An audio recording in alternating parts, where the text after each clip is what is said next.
and the discretion and the discernment and the judgment to make those decisions. The same is true here. There's no rookie status, and I tell folks that all the time, but just a quip, there is a new board member down in Charles City, and I was talking to him. I said, "How are things going?" He said, I'm being welcomed in. He said, "It's great. I feel like I'm part of the family." And then the first meeting that he was heading to, they were getting ready to get in a vehicle, and Mr. Atkins turned around, tossed him the keys, and said, "Hey, rookie, you're driving." So he has become Mr. Atkins' driver, but rank has its privileges. We understand it. So we don't want folks to. We want to give overviews. But we want folks to know that, again, there's no new guy, new gal type of scenario. If you have thoughts, you have ideas, not only are they welcome, they need to be shared. So we'll give you an overview of the organization, its history, where it came from, and then we're excited that folks will be part of the future of PlanRVA. So with that, I'm going to turn it over to Ms. Schickel. But again, no formality in this meeting. If you got questions, comments, holler them out. We've got staff here to take notes, respond to your needs. So with that, we'll kick it off. Thank you. This is probably the only time I will volunteer information about myself, but I did want to just give a little bit of background to you about who I am. Wait a minute. Be careful then. Okay. Move on. I've got notes. I'll stick to my script. But I did just want to give you a little bit of a sense of who I am and why I do this work. So I just wanted to share, I'm from Virginia. I grew up in the Shenandoah Valley in the Winchester-Frederick County area, and I actually spent the majority of my life in the early part of my career there. I moved to the Richmond region for this position back in 2015. It was December, so that barely counts, right? But it means I just had my 8-year anniversary here at PlanRVA, and I have thoroughly enjoyed it. It enabled me to get a little bit closer to some of my family, and so that was really nice. Before that, I was the executive director of the Northern Shenandoah Valley Regional Commission, serving the Northern Shenandoah Valley, based in Front Royal, and serving Winchester all the way down to Payne County, about halfway up the valley. You can tell I'm from the valley because I said up the valley. So that's the telltale there. So all told, I've been an executive director of a regional commission for 13 years and have spent a whole of my career, this March it'll be my 20th anniversary, in local and regional government. So started out right after college in the city of Winchester and held multiple positions there. My background is in affordable housing, community, and economic development. But I moved to the regional commission just after a couple of years working in the city, and to be honest with you, just really fell in love with this idea of regional cooperation. So I'm hopeful that some of the folks that are returning commissioners this year might weigh in a little bit about some of the value that I hope that they've seen in being able to connect with colleagues across the region, work together on issues, decisions that you're making here at this table, but also just to be able to build those relationships on things that happen across many other topical areas that you all face as colleagues in public service. So it's been exciting. I've been around long enough now to see folks like Mr. Moyer on our commission. I think you were with us when I started, and then you rotated out of appointment, and then now you're back on CVTA and the TPO. So it's great to have you back, and thanks for coming today. Maybe you can teach a couple of the slides on the commission side of things. But with that, I just wanted to be able to share a little bit of that. So who are we? The Richmond Regional Planning District Commission is our official name. That is our legal organization's name, and that is compliant with code. We switched to a go-by kind of PlanRVA for branding purposes and really to become a bit more accessible to the general public.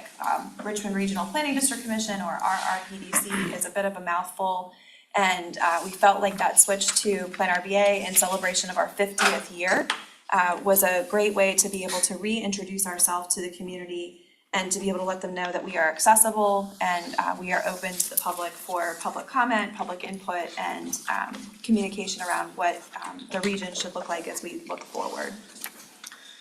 We celebrated our 50th anniversary in 2019 and really took a concerted effort at that point in time to do some strategic planning. It was the first time, if you can imagine, for an organization that does planning for the region, we had never done an organizational strategic plan. So Tim Davey graciously offered to chair that committee and lead us through that process. And it really, I think, helped us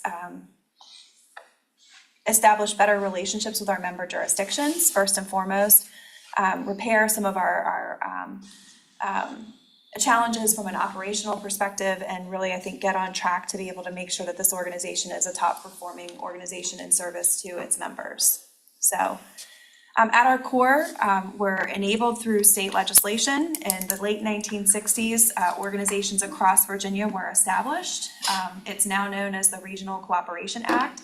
And that is the enabling legislation. As you guys know, in Virginia, as a Dillon rule state, nothing can happen without the General Assembly's express approval. And so that's really important. And I think I'm biased, of course, but planning district commissions are this really unique entity in particularly in the Dillon rule state of Virginia, because we are allowed to do a lot of things. You all know that in code there are things like shall, words like shall, may, that we have a lot of mays, which is a really interesting thing. Most political subdivisions in Virginia that are established are very narrowly established, and they have very particular responsibilities. Planning districts were designed to be responsive to their member jurisdictions. And so really, from an autonomy perspective, not only do we have complete independence and autonomy from the General Assembly and the state, we are not a state agency. We are owned by our member local governments, and our trajectory, our work, our activities, all are really governed by you as commissioners. And so I think that that's really important to remember. We have responsibilities and guidelines that are laid out in state code, but they're very general. And we are required to report on our progress, which is what enables us to get a little bit of money from the General Assembly to support our base operations. But really the leadership and the guidance for how this organization functions sits with you. So a couple things just to lay out, again, this latitude that we've been given by the General Assembly I think is really interesting. Our purpose is to encourage and facilitate local government cooperation and state local cooperation in addressing matters of regional significance. Boy, that lets you know why we as planning district commissions in Virginia are rooted in issues around infrastructure. So we were early, you can imagine Virginia in the late 1960s was experiencing growth for a lot of different reasons across the Commonwealth, but lots of communities were beginning to become very concerned about the connectivity of roadways, the capacity and the need around certain public facilities like landfills, jails, libraries, those types of public facilities, that as the population grows and changes and the location of the population growth evolves, you started to see a lot of cooperative development in the 1970s around regional airports, regional jails, regional libraries, those types of public facilities that really some localities couldn't have afforded to make or build on their own. That started to happen on a cooperative basis. There are about 460 regional councils or some type of organization like us across the country. As you head farther west and into the Northwest, they become a little bit less structured, I'll say. Most are, and some are interestingly enough, connected more with electricity co-ops, particularly in the rural parts of the Northwest. But particularly in the Southeast and heading up the Eastern Seaboard, our organizations are fairly similar in that most states comprise wall-to-wall coverage, and that's the same here in Virginia. We're a part of a state association called the Virginia Association of Planning District Commissions, and while each of the 21 PDCs look and feel very different, we have some familial bonds, and as executive directors, we stay connected, and we do try to organize around particular areas of common interest. 15 of us are the home organization for metropolitan planning organizations, MPOs, like the Richmond Regional Transportation Planning Organization. Another, I think 11 of us administer similar programs for the Chesapeake Bay Watershed Program and some things like that. So by geography, we have some, interesting responsibilities that the state has asked us to take on, which brings a lot of commonalities. You've heard a lot today, Mr. Davis talk about local technical assistance. The last, I'll say definitely year and a half, that's been a focus for the executive committee and the board. And so I wanted to start there and just being able to talk through the specifics of the type of activities that we've been able to do. So I had our staff put together a set of, what are some examples of local technical assistance that we've been able to accomplish? I will confess that largely our local TA is directed toward our smaller jurisdictions. Oftentimes Richmond and Chesterfield and Henrico have sometimes departments larger than our agency. And so staff capacity is differs by jurisdiction, and so the requests also, as you can imagine, differ quite a bit. But examples of things that we're proud to have been a part of are the Route 60 corridor. So, traveling not just through Chesterfield, but all the way into Powhatan. We were able to help think about context-sensitive solutions for the development of that corridor and making sure that the transition from locality to locality made sense given the amount of development and volume of traffic throughout the entire corridor. In Goochland, we've been helping them track the infrastructure bill grants. I think it was last spring that our staff gave a presentation to the board about the tracking sheet that we've been using to be able to take a look at, the big announcements came out about the federal government's investment in the infrastructure bill, but the reality is the grant opportunities are just now starting to get listed. And so we continue to track that. And that was a project request, if you will, that came out of Goochland County. We worked a lot in Charles City County over the last couple of years to help think about what the opportunities, and it's been so exciting to see the announcements come to fruition with capitalizing the trail and really thinking about how the Capitol Trail has become a real economic driver for Charles City County. That recreation, the throughway of the bicyclists and that kind of thing has really been able to create, I think, opportunity for some innovative businesses in Charles City County and really be able to position a county that has no major corridors of transportation, be able to develop creatively. So we helped Ashland with their Parks and Recreation Plan a couple of years ago, which was the precursor to the development of their current bike and pedestrian plan. Circling back to the big jurisdictions, and this is a big connection point for not just PlanRVA, but how PlanRVA works very closely with the TPO and the CVTA for the accelerated launch, I'll say, of the Fall Line Trail. So now we've got this huge amount of investment in our region, not only to be able to have a new north-south corridor for bike and pedestrian facilities that connects Ashland all the way down to Petersburg. It intersects with the Capitol Trail, at least, in some way, shape, or form through the city's sidewalk network. But then ultimately, it's got this great opportunity to connect with Fullar's Lower Appomattox Trail, which is a really awesome trail that follows the Lower Appomattox River through the Tri-Cities area. So those are just a couple of examples of projects that we've been involved in lately. There are many, many more, and I could ramble on for a long time, but in the interest of time, I will not. But I did want to just mention, it's part of our core duties, those 12 responsibilities that were assigned by state code to us. Specifically, duties 4 and 5 are to implement services upon request of member localities. So all of our activity, despite the name region being in our name, all of our activities do not need to be regional. They can be on request from a jurisdiction. And then our other number 5 responsibility is provide technical assistance to state government and local members. In the commission where I was the director previously, we actually provide on-call staffing to our smaller towns and counties. And so if there was a vacancy in the community or there wasn't enough funding to hire a full-time planner, we actually would provide circuit rider services to jurisdictions to be able to help them. Everything from zoning administration to utilities and inspections, I was the contract executive director of the Page County Broadband Authority and the contract executive director of the Page County Economic Development Authority. So all across the state, you'll see very different ways that Planning District Commission staff help support the operations of local governments, particularly in communities where resources are scarce. So on the regional side, just wanted to kind of talk that through. You know, regional planning nowadays comes from a variety of different perspectives. I hope adequately on the part that, you know, this organization is driven by the needs of our local governments and driven by the priorities established by the commissioners. That's, I'll say, 90% true, but the reality is that the federal and the state government oftentimes will entice localities to cooperate through providing funding.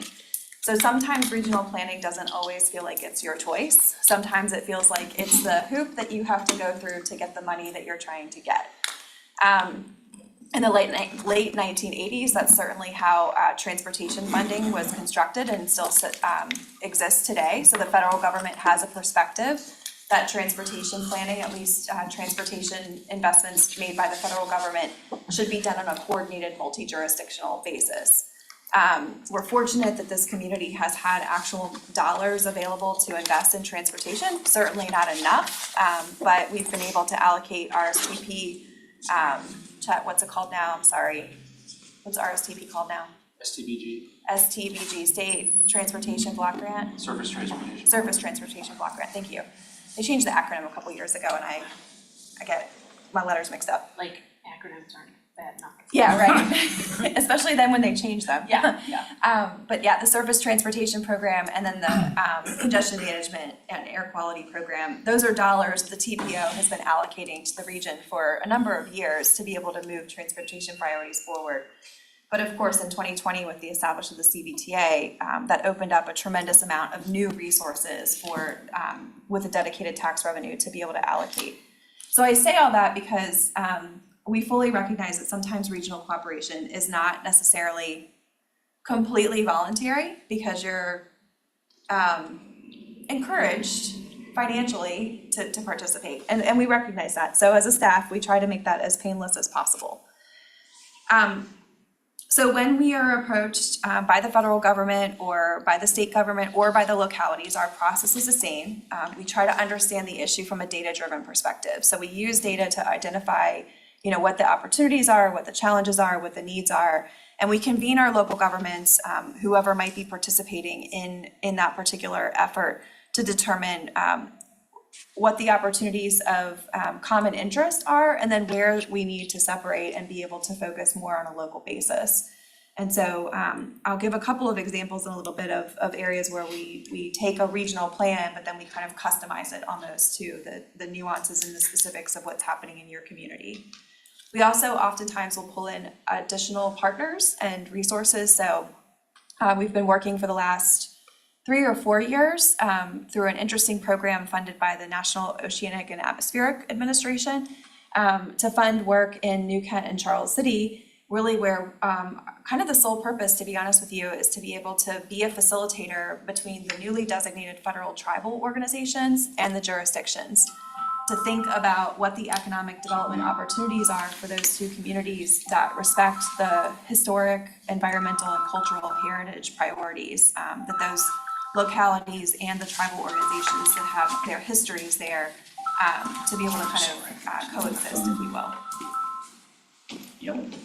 And then finally, we have these plans. Ideally, these are plans that don't just sit on the shelf, but they're plans that actually get implemented. And so our agency historically has been heavy on the planning side, not so much on the implementation side. And I think we continue to have conversations about how we could grow our capacity and what role we could play in assisting localities to actually implement these plans and not just look like we did something and never actually followed through on them. So in the code, one of our primary responsibilities is to prepare a regional strategic plan. That plan can include a variety of different functional elements, such as transportation, economic development, workforce, public facilities, community amenities, like Parks and Rec, I'll say, arts and culture, tourism, housing, you name it, kind of anything that jurisdictions are dealing with, the regional strategic plan can focus on. In the Richmond region, we have tried to maintain kind of a close alignment or adherence to the functional areas that the agency supports. And so we're continuing to honor that, but really to be able to realign our organization and the way we're structured internally to align to this kind of primary goal of developing a regional strategic plan. I should mention every year we have to report to the General Assembly about the status of that regional strategic plan, what we've done this year and what we plan to do next year to implement it, and when the next plan will be created or updated. So functionally, PlanRVA supports environmental and resiliency programs, community development, largely in a support role, not a lead role, in housing and support to our small jurisdictions in convening around economic development issues, emergency preparedness and hazard mitigation, and finally, transportation. So our staff members have expertise in these respective areas and are always available and on call to you to be able to talk through issues, connect you with resources, make sure that your staff members who have these specialty areas are connected in with the network across the region, et cetera. For the regional strategic plan, we've tried to kind of map these topical focus areas to what are the core sets of things that the PlanRVA is already engaged with versus what are the things that we really play a support role. So housing and transportation are two examples of where the transportation elements, where the functional elements of our regional strategic plan are officially adopted by other entities. In transportation, that other entity is really close to home because it's adopted by the Richmond Regional Transportation Planning Organization, and we have a pretty intimate relationship, which I'll talk through. In the housing space, Partnership for Housing Affordability, which I know some of you are familiar with, really is the lead in that space for the region, and so they have prepared, at least for the inner 4 jurisdictions of our footprint, a regional housing framework, and the goal is over the next couple of years, PlanRVA will partner with PHA to be able to develop a similar framework that's applicable in New Kent, Charles City, Goochland, and Powhatan. For environment and economic development, we've been working with our partners to be able to put together those plans. In environment, it shows up a little bit differently. It's a lot of smaller type plans kind of comprised together. We don't have one, as you can imagine, environment's a pretty big category, so we don't have one sort of singular environmental plan. But we are working currently on developing the climate pollution reduction plan that's really focused on what are the strategies, localities, and industry in this region can put into effect to reduce or eliminate greenhouse gas effects. On the economic development front, we have revived our role in putting together the comprehensive economic development strategy. Our staff is working on a planning grant currently to U.S. Economic Development Administration to fund that work. And so if awarded, we'll be working with our partners at Greater Richmond Partnership, the smaller jurisdictions, economic development partners, professionals, and the chamber and other kind of key partners in that space to be able to put together. I'll be honest, that's a planning process that I don't imagine following our typical trajectory. We're not really going to start with 0 on that one. We're going to take the existing plans that exist in the region, the Go Virginia Economic Growth and Diversification Plan, and some other kind of key economic development documents, and just sort of knit them together, not go through a whole process. I'm sure, Tim, you would have lots of thoughts on that, but we're really trying to not necessarily reinvent the wheel on this, but just be able to put together sort of an executive summary that explains how all these different efforts fit together. In emergency management, that is a local responsibility, appropriately so. You all have probably been briefed by your jurisdictions about the role that your jurisdictions play in emergency management, disaster preparedness, and whatnot. But we do support a coalition of the emergency management professionals from around the region, and we help them where staffing might not be as strong, or just to be able to share resources. And we administer a number of grants to be able to help our emergency management community share resources and that kind of thing. Yeah. Because you guys were doing a survey for the climate preparedness, is that something that's going to be shared out the data that was collected? The data or- collected, yeah, absolutely, yeah, And that's going to lead, I assume, towards the environmental element in this? yes, yeah, so. Enhancing that? Yes, so the climate pollution reduction plan is kind of the first, I'll say like official planning document that we have in environment. Most of our work before has been around technical assistance and just being able to sort of support local initiatives. This is the first real like substantial regional plan that we'll have on the environmental functional area. Okay. Just to speak to that for a moment, we were awarded $1 million from the US EPA last summer to be able to develop that plan. It's a very tight timeline. It's a project funded through the infrastructure bill, and so timelines are rapidly approaching on that. The preliminary plan is due to US EPA, where we identify at least 2 sectors. Those are transportation and solid waste. That plan is due to US EPA on March 1st, and the survey that Ms. Schneider was talking about is associated with the public comment that we've had going on, and Mr. Davey made the announcement about it. What goes on in the room. We've had a huge, I think the data I saw on Monday, we had close to 700 survey responses, which is great, really, really great from a statistical response perspective. That's actually really nice. Unfortunately, though, the distribution by jurisdiction isn't that great. So there's been a huge volume of participation from Henrico residents, not so much from the rest of the region. So I think an email, Janice, did it go out already? It did. Asking you all to help us spread the word, and I think it shared a little pie chart that showed to maybe create some competitive spirit among you. The data time had elapsed. The survey is due tomorrow. Oh, So inputs, yeah, so if there's any, if you want me to resend it out, I'll be happy to do that. That'd be awesome, I appreciate that. Sure, yeah. So a couple key things, kind of key terms, this is how our staff thinks about things. We have sort of 4 types of deliverables, generally speaking. We have plans, those are the big, kind of long, public input supported efforts that we do that lay out goals and objectives and strategies, and typically these are the plans that we develop in order for localities or the region to go after state and federal money.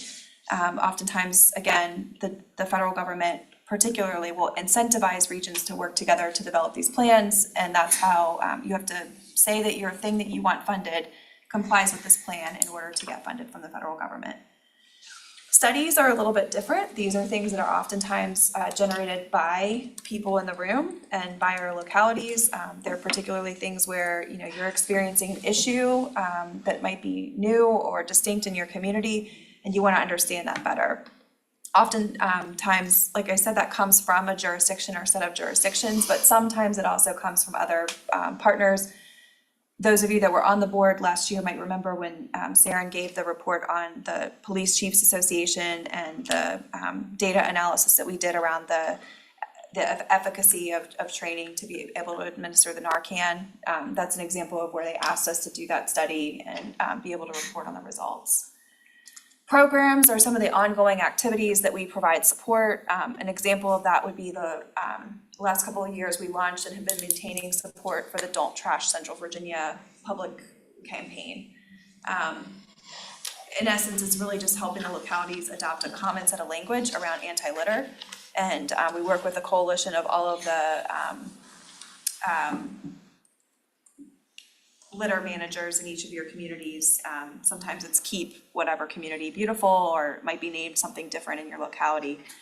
But we convene those partners and help them put together collateral and outreach information so that if you're a city resident going to the Festival of the Grape, you're getting the same information and not getting a Powhatan don't litter and a Richmond don't litter when it really doesn't matter. We don't really want anybody to litter anywhere, right? And so we provide that kind of support to those efforts. In preparation for next fiscal year, we've gotten a request from the TPO's Technical Advisory Committee to think about designing a similar program around traffic safety. So as Miles mentioned this morning, one of the goals that we have is to maintain or improve levels of different types of traffic-related collisions or certainly injury and death. And so we've been talking with the Technical Advisory Committee about whether or not we could put together a partnership with other regional partners to raise awareness about bicycle and pedestrian safety, the reality that our roadways are now populated with different types of travelers, and we need to be mindful of those things. So we'll be looking at what opportunities we have for that. And then finally, on the data side, we look at whether or not all of these activities around planning, studying, and programming are actually making a difference. And so the idea is that over time, we're able to evaluate not only the trends that are upcoming, but whether or not we're steering the ship or these things are just happening in our community. So I'm going to jump a little bit in, if it's okay, to our relationships with some of the entities that you've probably heard about or you serve on. Sound good?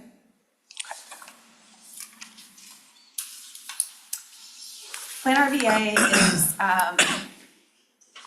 a hub, if you will, for providing administrative and technical support to a number of different agencies. I think over the last several years, the intention behind that has really been able to make sure that these efforts that we want to launch in our community happen in a way that's efficient and doesn't duplicate kind of administrative burden, if you will. So I think the spirit behind our participation in all 5 of these organizations is really intended to do that.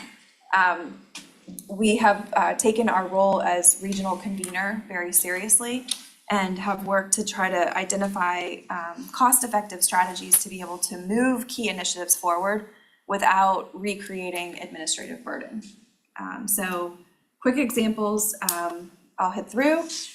Most recently formed, the Central Virginia Transportation Authority was created in 2020 through legislation. It focuses on being able to bring local tax revenue to invest in projects that have been identified as priorities for the region, and to be able to accelerate the timeline to be able to get key investments moving. We have a memorandum of understanding with the Central Virginia Transportation Authority that provides staffing. While Mr. Parsons is directly accountable and responsible to the board of the CVTA, he is on paper a employee of PlanRVA. And that's really to be able to help the CVTA avoid incurring duplicative administrative costs and burden. So we manage payroll and benefits administration on behalf of the CVTA for Mr. Parsons and any team members that he would be hiring in the foreseeable future. But he and anyone that he were to employ would be directly accountable to the authority. And that's specified in the memorandum of understanding. He's also, through that MOU, able to request technical assistance. So that's why you see Ms. Scott in these meetings, Sid and other members of our staff supporting those things. It helps, again, so that Chet wouldn't have to build a team of people that would be duplicative of the team that we already have who can provide that support. And then finally, he relies heavily on Miles Bushing's team to be able to provide any technical assistance around transportation planning. So while it may not be the decision continued going forward, at least in these early years of the formation and startup of the CVTA, it's enabled that organization to stay lean and to be able to make sure that the majority of the funds collected through the tax revenue are pushed to projects. I think over time it remains to be seen how that relationship will evolve, but we're certainly happy to have Chet here for as long as that works out. The Richmond Regional Transportation Planning Organization is the planning hand inside that investment glove, if you will. And so our RTPO is our region's federally designated metropolitan planning organization.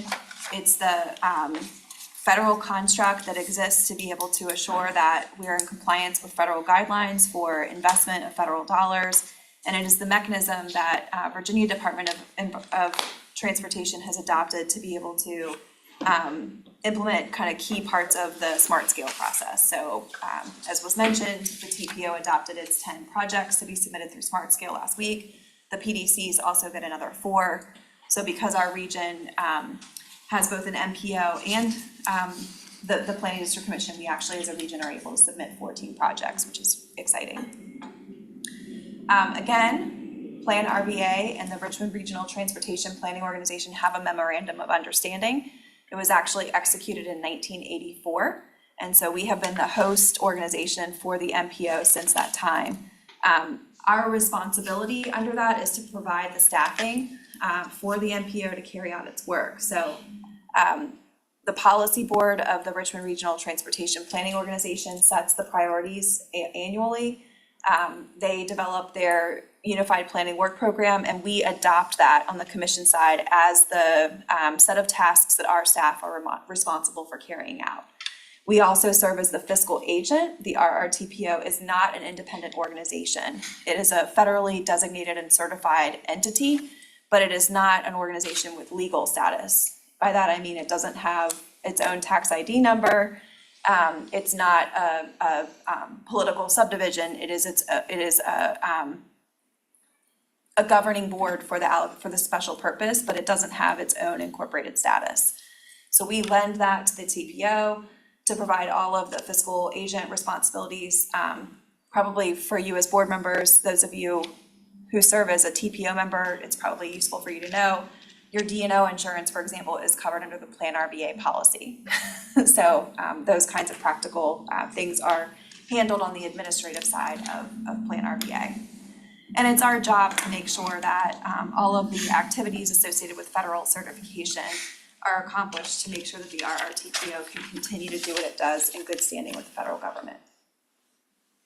Does that make sense? Okay. This slide was put together actually, so if you serve on these multiple boards, you probably will see this or have seen it in conversations, but basically the RRTPO leads our transportation planning in the region. They identify their priorities. They work with the public to be able to evaluate what needs to be done where and when. The CVTA collects those regional tax dollars to be able to implement those priority projects. And so the two really are an amazing partnership to be able to assure that the things that we say we need to do can actually get done with the funding that's been newly provided. And then of course, PlanRVA kind of sits, I don't know, I was gonna say at the bottom of that, probably Mr. Davis doesn't like me saying that, but we really sit foundationally to be able to provide the necessary staffing and administrative support to help both of those entities fulfill their core function as opposed to investing in additional administrative infrastructure. The Emergency Management Alliance of Central Virginia is a little bit of a different animal. It originally formed out of the Urban Area Security Initiative program, which post 9/11 had a lot of funding associated with it from the federal government to metro areas to be able to put into effect different planning initiatives and preparedness initiatives in response to terrorism. Again, post 9/11, there was a lot of investment that happened with jurisdictions. It was how a lot of communities across the country were able to buy at the time the latest and greatest kind of technical gear for different types of disasters that they deemed the communities were vulnerable to, as well as even some, we don't have this kind of stuff, but I think some of the larger metros were even buying things like tanks and SWAT vehicles and that kind of stuff. When the funding ultimately contracted for that Urban Area Security Initiative, the program still exists, but our region fell out of eligibility. So the funding was reduced, and then that meant a certain number of communities no longer met the population or risk threshold anymore. The emergency managers that were part of that coalition felt like the cooperation that had been fostered during that time was valuable enough that they wanted to continue. And so they renamed themselves, and they now go by this Emergency Management Alliance of Central Virginia. And PlanRVA has remained the home for supporting that coalition. So they are not a separate entity. They are a group governed by bylaws and some other types of best practices, but they are not an entity in the legal form. They are a coalition, or as named, an alliance. Participants in this alliance are local government emergency management professionals, private sector, other types of institutional emergency management professionals. So you could think like National Guard, National Weather Service, VCU, U of R, Randolph-Macon, those types of organizations are all part of this. I think we even have participation from Wegmans and Dominion and Berkshire Hathaway Energy Services and a couple of other kind of core organizations that really care about emergency and disaster preparedness. Our agency's primary role, and this is also articulated in an MOU, is to provide fiscal agent grant administrative support. So as the Alliance, they identify priorities and they give us guidance on grant applications that we could and should pursue. And if awarded, we administer those projects on their behalf. So we have a set of advisory committees that regularly meet to be able to direct the purpose and use of those funds. Examples of things that we've purchased, I think Hanover is the home to our pet shelter. So if anywhere in this 25 jurisdiction footprint, there's a need to evacuate a community that has, a lot of times, I think we learned after Katrina, a lot of times people are reluctant to leave their homes when evacuation is necessary because they have pets. We now have a mobile pet shelter available in the region that we could help assist with that kind of thing. There are lots of other types of training and exercise resources at the Alliance that we have purchased over the years to support the Alliance that rotate around. We keep track of the inventory and make sure that the jurisdictions are aware of what's available to them so that they don't have to purchase that kind of inventory and house locally for maybe one exercise a year, so they can actually rotate it. And we have a trailer that holds a lot of that gear, and it's mobile, and so it can be taken to different communities for different exercises that might be happening locally. So again, we have an MOU. Really, we have one staff member that has a master's degree in emergency management, and she provides staff support to that coalition. I'm so sorry, I'm over time, so let me skip ahead. So as members of the commission, you were appointed based on a population of your jurisdiction. Each jurisdiction has what we call voting seats. And so depending on the population of your community, that dictates the number of voting seats you have. Ms. Schneider, I'll give an example. It just so happens that because Chesterfield exceeds that 250,000, all board members have the option of sitting, the same for Henrico County. You also, as a board of supervisors, have the option to allocate multiple voting seats to a person. I think this year Henrico and Chesterfield have elected not to do that, but it's the county's prerogative. All of the jurisdictions, save those under 3,500 in population, do have one planning commission seat, which you're invited to appoint, and then those over 50,000 in population are allowed to appoint a citizen member as well. So that's why you see kind of a varying set of folks that play different roles in their community. We're pretty straightforward as far as committee structure. Mr. Davis made those appointments this morning, but we have an executive committee that's one member from each of the 9 localities.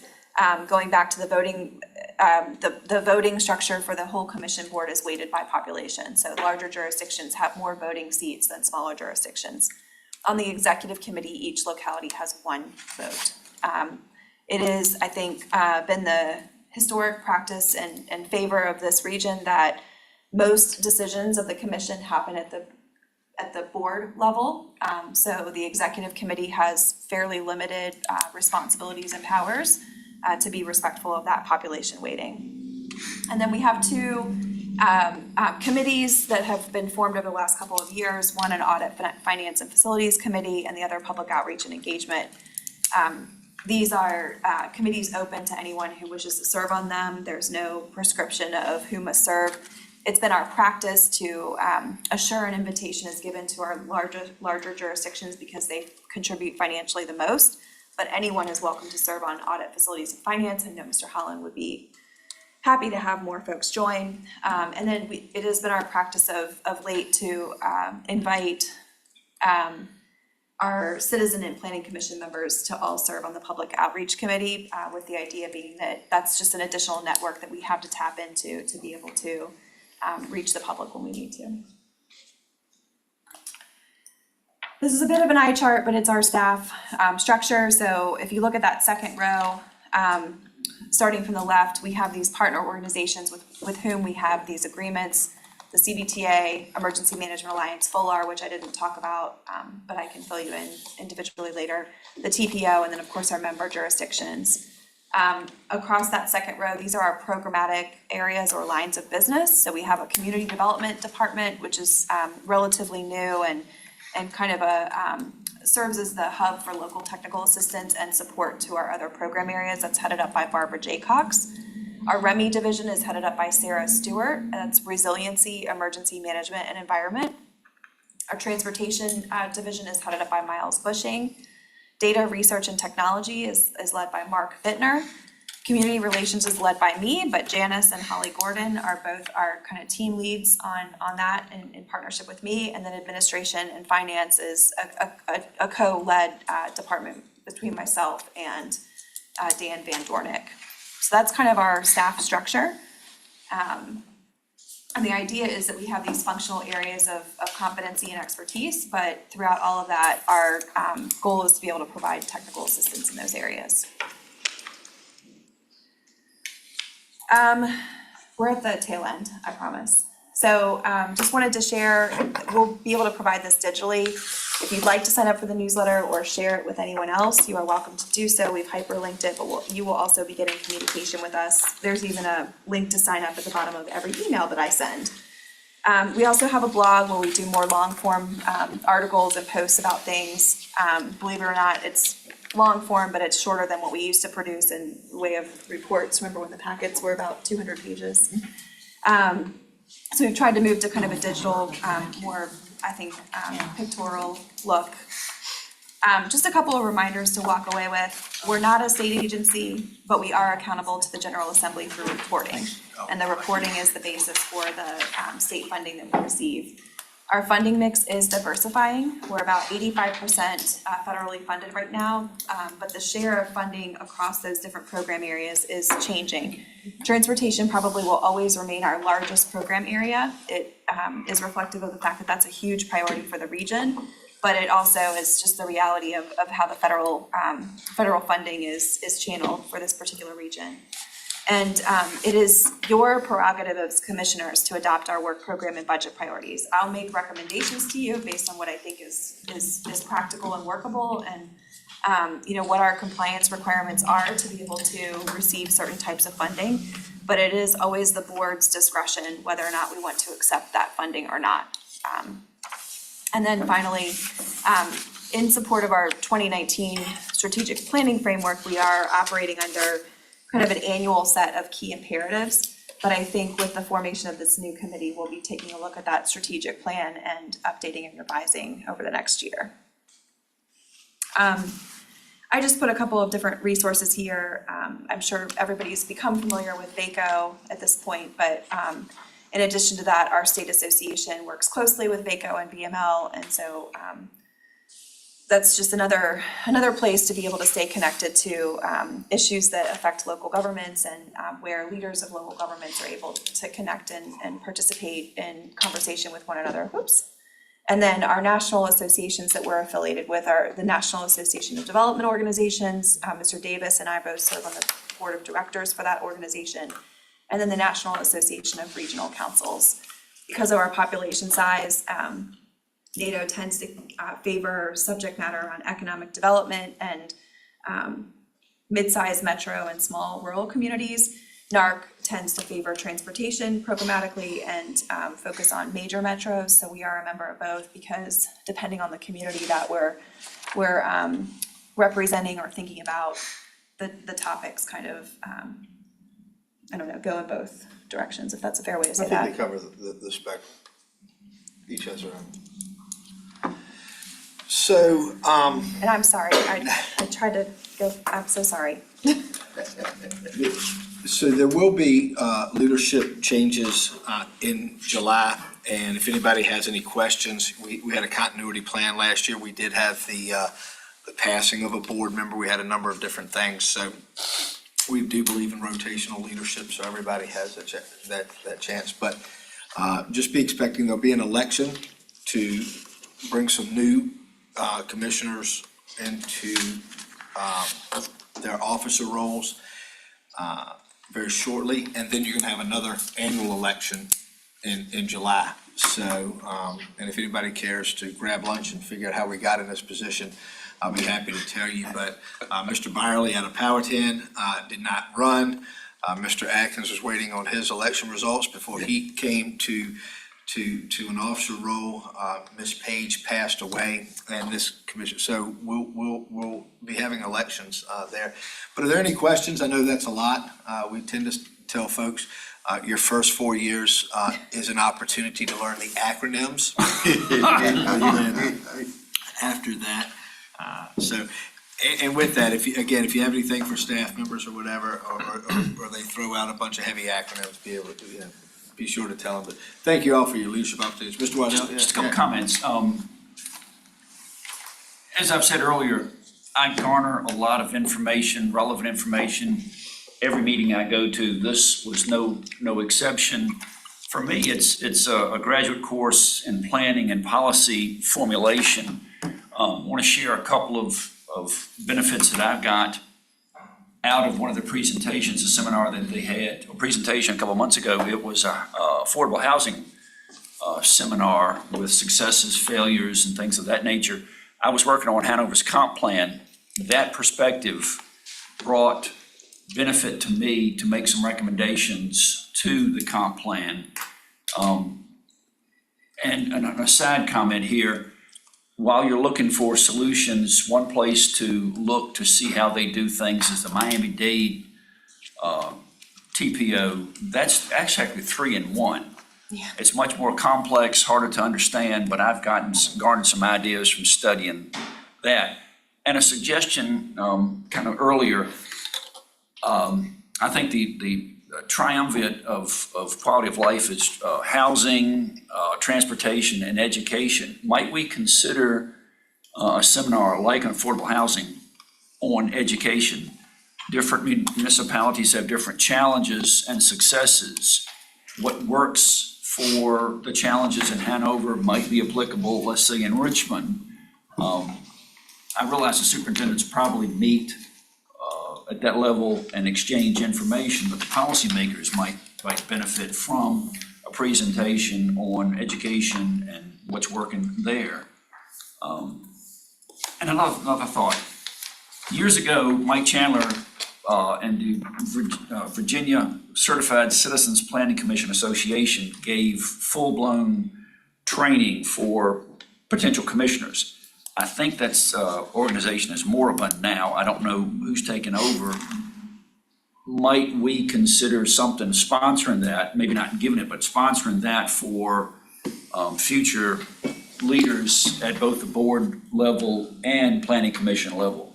Yeah, I mean, we can dedicate, obviously, space and staff support to that. I think that would be something that would be right up the alley for this organization. No question about it. So, yeah, good point. So, thank you. And one final question. There's a lot of information given today. Will there be a quiz? I'm an occasional substitute teacher. I just had to ask. Thank you. Mrs. Devil, yes, ma'am.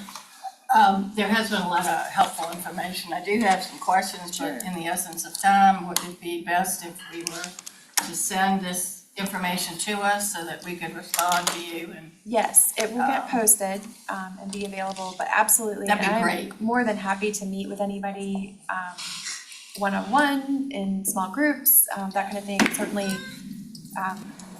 2 or fewer makes it not FOIA, so we can certainly do like the 2x2 kind of concept that you do in your localities, or just one-on-one. Happy to come and meet you wherever's convenient.